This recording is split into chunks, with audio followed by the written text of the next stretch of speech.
அன்று இவ்வுலகம் அளந்தாய் அடி போற்றி. சென்றங்கு தென்னிலங்கை செற்றாய் திரள் போற்றி. கொன்றடச் சகடம் உதைத்தாய் புகழ் போற்றி. கன்று குணிலாய் எறிந்தாய் கழல் போற்றி. குன்று குடையாய் எடுத்தாய் குணம் போற்றி. வென்று பகை கெடுக்கும் நின் கையில் வேல் போற்றி. என்றென்றுன் சேவகமே ஏத்தி பறை கொள்வான். இன்று யாம் வந்தோம் இரங்கேலோர் எம்பாவாய்.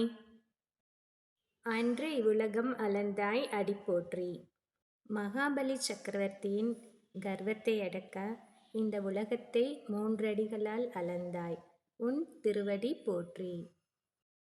சென்றங்கு தென்னிலங்கை செற்றாய் திரள் போற்றி.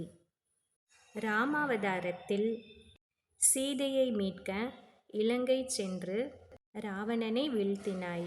உன் வீரத்திற்கு நமஸ்காரம்.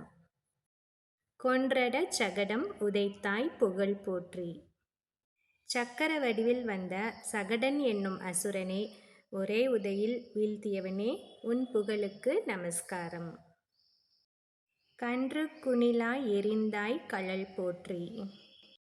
கன்று வடிவில் வந்த அசுரனை தடியாக கருதி அவனை விலாமர வடிவில் வந்து கபிதாசுரன் மீது எறிந்து அழித்தவனே, உன் கால்களில் உள்ள கழலுக்கு நமஸ்காரம். குன்று குடையாய் எடுத்தாய் குணம் போற்றி. கோவர்தனகிரியை குடையாக்கி ஆயர் குலத்தவரை இந்திரன் அனுப்பிய மலையிலிருந்து காத்தவனே, உன் இரக்க குணத்திற்கு நமஸ்காரம். வென்று பகை கெடுக்கும் நின் கையில் வேல் போற்றி. பகைவர்களை உன் கையிலுள்ள வேலால் அழித்தவனே, அந்த வேலாயுதத்துக்கு நமஸ்காரம்.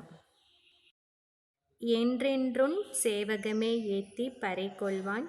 இன்று யாம் வந்தோம் இரங்கேலோர் எம்பாவாய். உன் வீரச் செயல்களை பாடி உன் அருளை பெறுவதற்கு இப்போது நாங்கள் வந்துள்ளோம். எங்கள் மீது இரக்கம் காட்டி எங்களை ஆட்கொள்ள வேண்டும் அப்படின்னு இந்த பாசுரத்தில் ஆண்டாள் சொல்கிறாங்க. இந்த பாசுரத்தை போற்றி பாசுரம்னு சொல்லுவாங்க. இந்த பாசுரத்தை தினமும் பாடுறதுனால நமக்கு நல்ல தைரியம் கிடைக்கும். குழந்தைங்களுக்கும் இதை சொல்லி கொடுத்து அவங்களுக்குள்ளேயும் நல்ல தைரியத்தை வளர்க்கலாம்.